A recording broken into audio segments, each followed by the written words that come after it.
Welcome to our channel cooking with Pampa. আজকে আমি বানাবো বাদশাহী পনির। বাদশাহী পনির বানাবার জন্য প্রথমেই 200 গ্রাম পনিরকে এরকম ভাবে কিউব করে কেটে নিয়েছি। সাইজটা আপনারা নিজেদের পছন্দ মতো করে নেবেন। আমি একটু ছোট ছোট কিউব করে কেটে নিয়েছি। এটা আগে সাইডে রেখে দেব। আমি কিন্তু এই রান্নাটাতে পনিরগুলোকে ভাজবো না। প্রথমে এই কড়াইয়ের মধ্যে খানিকটা সাদা তেল দিয়ে নেব। তেলটা গরম হয়ে গেছে, এবার আমি এর মধ্যে দিয়ে দেব গোটা গরম মশলা। গোটা গরম মশলার মধ্যে কি কি নিয়েছি? দারচিনি একটা ভেঙে নিয়েছি, 4টে ছোট এলাচ, 4টে লবঙ্গ। বাদশাহী পনির বানানোর জন্য আমার লাগবে 1 চামচ পোস্ত, আর লাগবে 1 মুঠো কাজু বাদাম। কাজু বাদাম আর পোস্তকে আমি অল্প একটু জল দিয়ে মিক্সিতে পেস্ট করে নেব। এই ফোড়নটা দিয়ে মিষ্টি গন্ধ বেরোতে শুরু করেছে। এবার আমি এর মধ্যে দিয়ে দেবো 1/2 চামচ মতো আদা বাটা।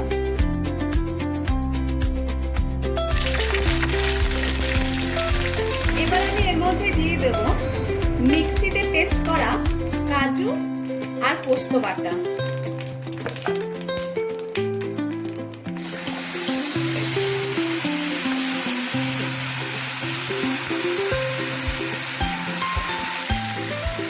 কাজু আর পোস্ত বাটাটাকে কড়াইয়ে ভালো করে নেড়ে নেব।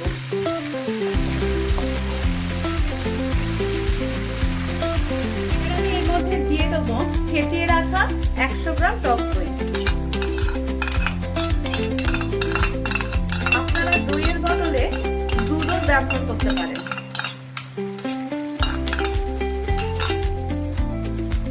দই দিয়ে ভালো করে নাড়তে হবে যাতে দইটা কোনোভাবেই ডেলা পাকিয়ে না যায়।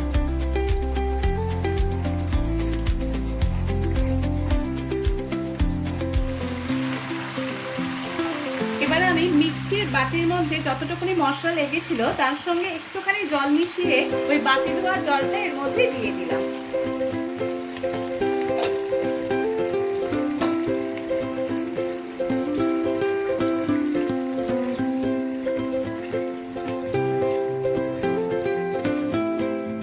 এবার আমি এর মধ্যে দেব পরিমাণ মতো নুন আর 1 চামচ চিনি দিয়ে দিলাম। এই বাদশাহী পনিরটা একটু মিষ্টি মিষ্টি হলেই ভালো লাগে। দিয়ে ভালো করে আমি নেড়ে নেব। এবার আমি এর মধ্যে কেটে রাখা পনিরগুলোকে দিয়ে দেব।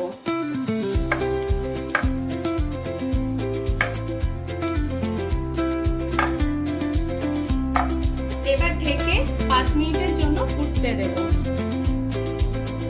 5 মিনিট পর ফিরে এলাম, দেখি পনিরগুলো কি অবস্থায় আছে। বেশ ঘন ঘন একটা টেক্সচার তৈরি হয়ে গেছে।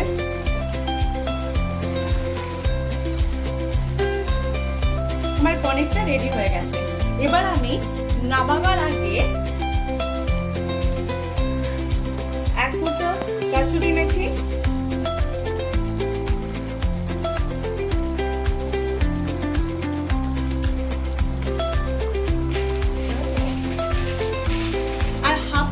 চিলি ফ্লেক্স দিয়ে নামিয়ে নেব।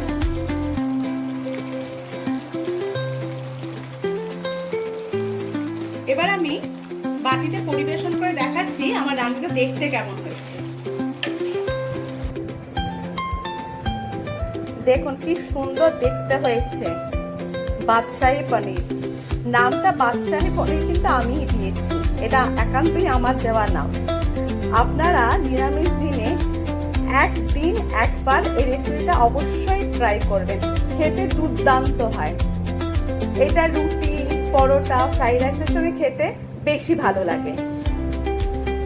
আপনারা রান্না করে আমাকে লিখে জানাবেন কেমন হয়েছে। আর যদি আপনারা ইউটিউব থেকে দেখে থাকেন তবে আমার চ্যানেলটাকে সাবস্ক্রাইব করবেন, আর যদি ফেসবুক থেকে দেখে থাকেন অবশ্যই লাইক করবেন আর আমার চ্যানেলটাকে ফলো করবেন। আজ তাহলে এই পর্যন্তই। Good night.